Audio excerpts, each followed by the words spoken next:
황금알농법 대표 박기현입니다.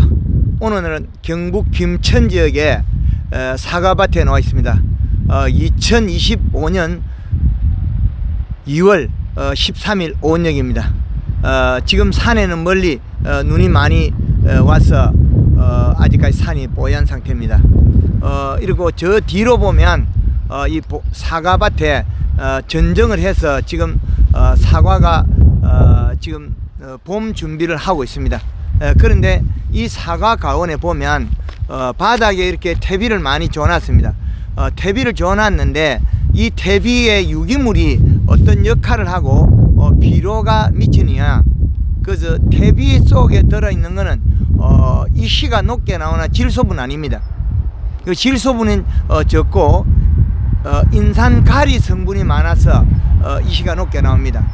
염이 많다는 거죠. 그래서 우리는 여기에 그 맞는 시비량을 맞추는 게 좋다. 지금 여기 보면 사과 그 나무 밑에 그 검게 해놓은 게 지금 퇴비를 농장에서 줬다. 그 이 퇴비 속에 들어있는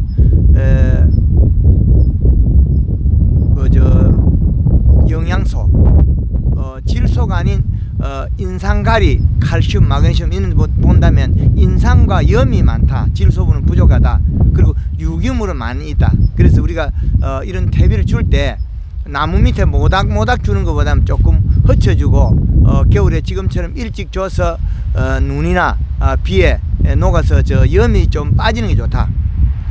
그리고 이런 그 나무 가원에 보면 척지가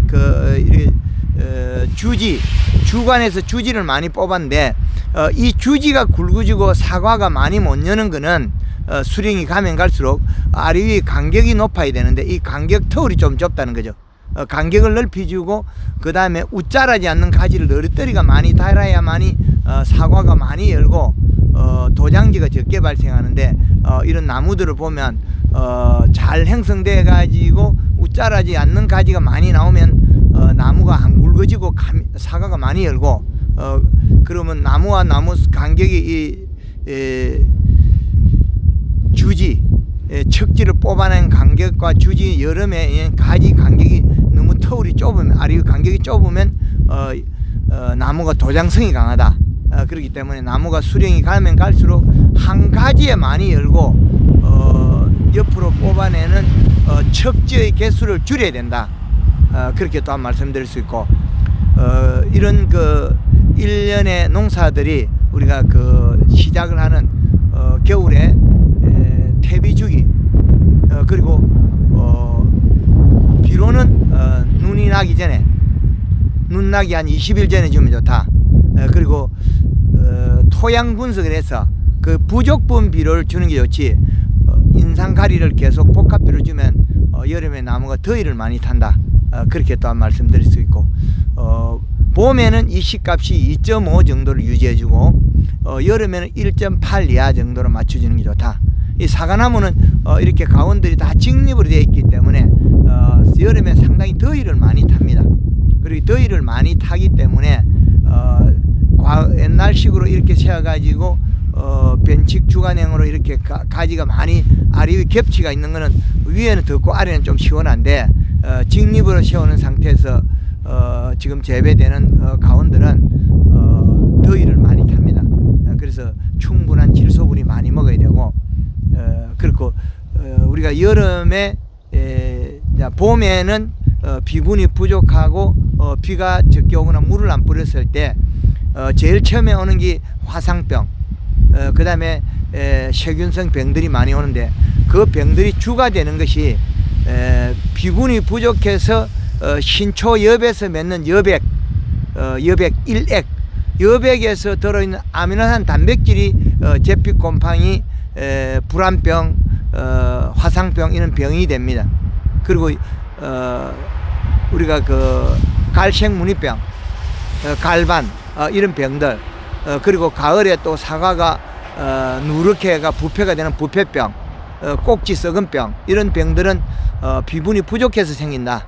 그렇게 말씀드릴 수 있고 사과는 여름에 더위를 타는 종들이기 때문에 그 여름에 농약이라든지 너무 그 pH가 낮은 거라든지 강알칼리라든지 이런 걸 사용해서는 안 된다.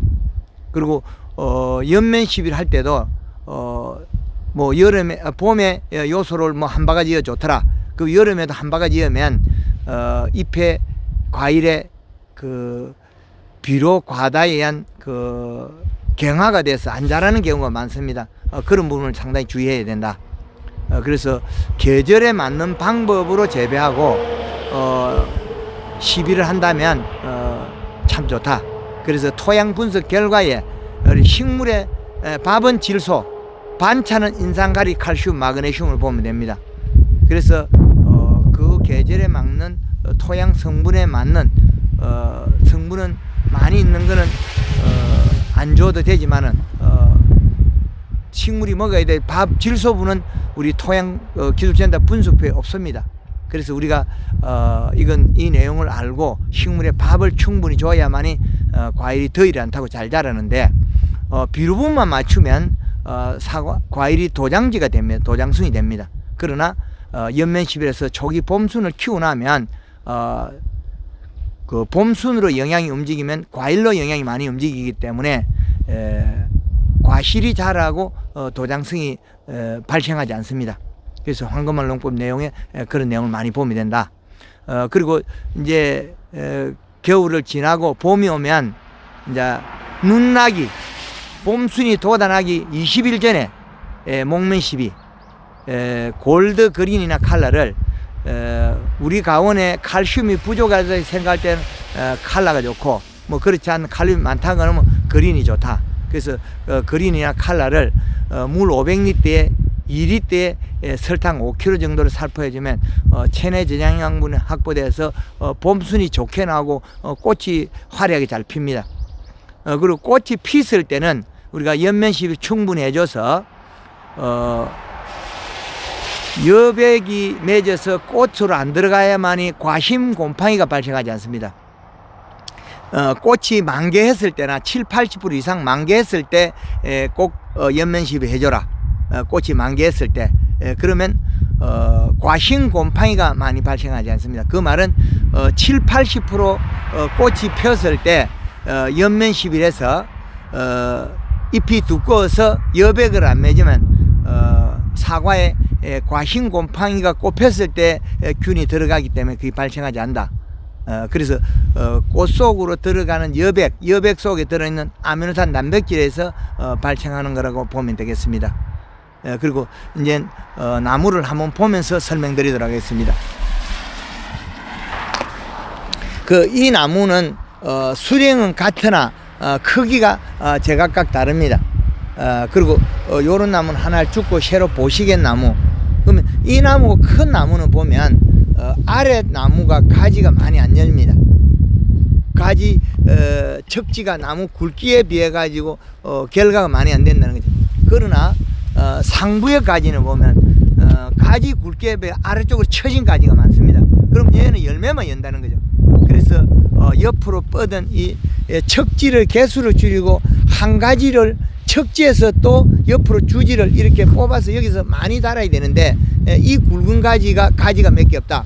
그럼 위에는 보면 같은 굵기의 가지가 몇 배로 많습니다. 열매 가지가. 그래서 아래 가지들이 우리가 이런 가지가 밑에 있으면 요놈도 뽑아내 버리고 옆으로 더 뻗어가 아래쪽으로 많이 나와야만이 여기서 많이 나와야만이 사과가 장애가 없는데 요놈 조금 연다고 해서 밑에가 과일이 안 열고 도장지가 많이 발생한다는 거죠. 그래서 도장지가 많이 발생하고 일이 많이 발생한다. 그리고 이런 척지들을 만들 때 우리가 이 클립을 휘어서 만들면 요런 것들이 이 클립 휘어서 만들면 여기에 도장성이 돼서 가지가 계속 많이 돋아납니다. 그러나 이런 가지를 한번 늘어뜨리가 계속 써주면 이거는 여기서 돋아난 걸 또 내려가 써다가 또 자르고 이래 올려쓰고 되는데 요런 도장성 가지는 열매가 많이 안 열고 도장지가 많이 발생합니다. 그래서 이런 굵은 가지, 우짜란 가지는 될 수 있으면 많이 줄이지고 요런 가는 가지들 많이 써야 된다. 그리고 그 가지가 위에 요 나무에 이렇게 되어 있습니다. 이 가지는 보면 우짜람 가지가 없고 우짜라지 않는 가지만 형성되어 있기 때문에 열매만 많이 연다는 거죠. 그래서 우리가 가지를 쓸 때 이래 굵은 가지, 이거는 척지가 필요 없는 가지들은 이런 것들은 자라지 않는 가지를 써서 아래쪽에 그늘을 작게 발생하는 게 좋다. 그렇게 말씀드리겠습니다. 그래서 가지를 만들 때 위에 그 척지를 뽑을 때도 나무가 위에서는 많이 굵어지면 안 되기 때문에 자라지 않는 가지로서 위에서는 척지를 뽑아야 된다. 그래야 안정이 된다. 그리고 이 나무들이 요런 자리에서 자르고 요 자리에서 이 자리에 가지가 없기 때문에 여기서 도장지가 나면 다시 자라지 않는 가지가 돋아나면 위에 가지를 뒀다가 7월 20일에 자르든지 해초리를 만들어서 잎을 쫙 훑어버리고, 그래서 요 자라지 않는 가지를 그대로 한 해 도장성이 없이 키워서 안정화시키면 된다. 그래서 우리는 이 자리에 가지가 없어지는 주 원인이 요 웃자람 가지를 썼기 때문에 과일도 나빠지고 개수가 적다. 요런 가지는 웃자라지 않는 가지다. 그래서 요런 가지들은 오래 써먹을 수 있고, 요런 웃자라지 않는 가지를 이 클립으로 끼워서 쓰면 생산량이 감소합니다. 일은 많아지고. 그래서 이 클립으로 쓰지 말고 도장지를 키웠다가 이제 연장할 때는 굵은 가지로 이 클립을 휘어서 쓰고, 그 외 가지들은 웃자라지 않는 가지로 새로 만들어 써야 된다. 그렇게 또 말씀드리고, 지금 여기에 새카만 것들이 전부 다 퇴비를 줘서 이렇습니다. 그런데 이 퇴비의 이시값이 수분 26.2%의 이시가 1.79, 온도 영상 6도 정도 됩니다. 다시 이제 바닥의 이시를 한번 보겠습니다. 바닥에는 0.03입니다. 그러면 이 가온에 비료는 적게 주고 퇴비를 많이 줘서 농사를 짓기 때문에 도장도 우리가 원했던 게 나무가 가면 갈수록 관리법이 좀 부족해지지 않느냐. 그리고 가지가 굵어지고 생산량이 적어지는 나무들이 지금 이렇게 굵어지고 또 굵어지는 나무들이 많이 발생한다는 거죠. 그리고 이 굵어지는 나무들은 앞으로 그 수행을 이런 가지가 이렇게 굵어져 버리면 이런 가지는 앞으로 도태시켜야 되든지, 안 그러면 척지를 새로 웃자라지 않는 가지로 만들어야 된다. 그래서 이런 퇴비를 많이 쓴다고 해서 우리가 다수를 한다, 그렇게는 볼 수 없습니다. 그리고 토양의 가리가 너무 누적이 되거나 인산이 많이 누적이 되면 이 가운에 청태가 끼어서 이런 청태가 끼입니다. 나무에 청태가 끼어서 앞으로는 해가 되기도 합니다. 이런 부분을 염두에 두시면 되겠다. 그리고 비료가 부족하면 불안병으로 사과나무들이 많이 죽습니다. 그거는 비료가 부족해서 도장지에서 여백을 맺어서 여백 속에 들어있는 아미노산 단백질 때문에 그렇다. 여백이 타고 내려가서 불안병이 생긴다. 그렇게 또한 볼 수 있기 때문에 우리가 그 재배 작물을 할 때는 계속 그 새로운 정보를 많이 받아들여야 되는데, 이런 정보가 우리가 많은 정보들이 우리가 그 배워야 하는데 부족할 수가 많습니다.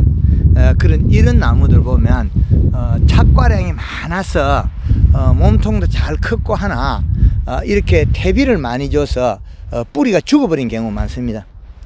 뺑도로 죽어가지고, 그러면 이게 또 뿌리도 많이 죽고, 또 여기서 SS기가 턴하기 때문에 이쪽으로 턴하기 때문에 이게 그 약을 많이 맞아서 나무가 노화되기도 합니다. 그런가 도시에 이렇게 그 착과량이 많고 노화되기도 하고, 그리고 이 껍질이 터실터실한데 이 부위에 그 여백이 맺어서 식물이 먹고 토해낸 물방울, 여백 속에 아미노산 단백질에 의해서 이렇게 그 불안병이 와버린다. 그게 자기가 먹고 오는 토해낸 그 여백 물방울 속에 들어있는 아미노산 단백질이 피부에 나무 껍질에 묻어서 거기서 세균이 발생해서 식물을 가열한다는 거죠. 그래서 이런 뭐 불안병을 발생해서 나무들이 많이 죽기도 합니다. 그래서 여기에 보면 나무들이 죽은 나무, 여기도 죽고 여기도 죽고 요런 작은 나무들이 많이 있습니다. 그 말은 우리가 원치 않았던 질병이 많이 일어난다. 그렇게 말씀드릴 수 있고, 이런 가원의 농장에 일어나는 현상들이 우리나라에 많이 있습니다. 그래서 우리는 많은 정보를 많이 더 습득해야 된다. 사과의 화상병은 병이 아니다. 여백을 맺어서 여백 속에 들어있는 아미노산 단백질 때문에 그렇다. 그래서 약을 많이 치기보다는 우리 사과 가원에 쿨러를 설치해서 아침마다 맹물을 뿌려서 잎 테두리에 맺은 물방울을 씻어버린다면 병이 발생하지 않는다는 거죠. 그래서 어떤 작물이든 동일하다. 그러나 여백이 안 맺는 이 식값, 그 토양이 가지고 있는 비료 성분 외에 인산가리, 칼슘, 마그네슘, 반찬이 많고 밥이 부족하다. 그럴 땐 질소분을 줘서 이 식값 맞춰야 된다. 여기 이 식값은 0.0 몇 밖에 안 나온다는 거예요. 비료 질소분이 없다는 거죠. 그래서 질소분은 이 식값을 충분히 줘서 1.2 이상, 1.5 이상을 맞춰서 안정화시킨다면 과도 크고 색깔 좋고 다수확할 수 있다. 그리고 여름에 공기에 그 pH가 너무 낮은 약재나 너무 높은 약재를 사용하는 것을 안 해야 된다는 거죠. 그 강알칼리성인 석회보르덱을 쳐버리면 과가 굳어서 자라지 않습니다. 그건 우리가 대과를 키우고 색깔 좋게 만들려고 하면 석회는 좀 부족하다고도 봐야 됩니다. 그럼 비료를 적게 주고 농사 짓는 아주 그런 농사에서는 석회가 가능하나 일반 재배에서는 우리가 석회를 사용할 때는 강알칼리로 경화가 돼서 식물이 자라지 않습니다. 그것도 꼭 아셔야 된다. 그리고 그 농약이나 영양제를 너무 많이 써서 잎이 기공으로서 영양이 너무 많이 들어가도 잎이 장애가 됩니다. 그런 부분은 공기 6월 15일 이후부터 8월 15일까지 그 사이에 고온장애가 제일 많이 발생하나 7월 초까지 6월 말 7월 초까지는 거의 연면십에 장애가 잘 없습니다. 그러나 7월 약 7월 10일 때 이후에 8월 말 사이에 여기가 고온장애가 제일 많이 발생한다. 그래서 이 시기는 더 주의해야 되고, 석회보르덱을 사는 거는 잎이 경화가 되고 과일 세포가 경화되기 때문에 많이 안 자란다. 그건 꼭 염두에 두시는 좋다. 그렇게 말씀드리고, 올해도 연초에 이렇게 농업이 시작되는 시점에서 김천 지역의 사과가원에서 현장 소식을 전해드리고, 올해 또한 농업 농가의 대풍과 각 내의 행복을 기원하면서 현장 소식을 전해드리고자 합니다. 감사합니다.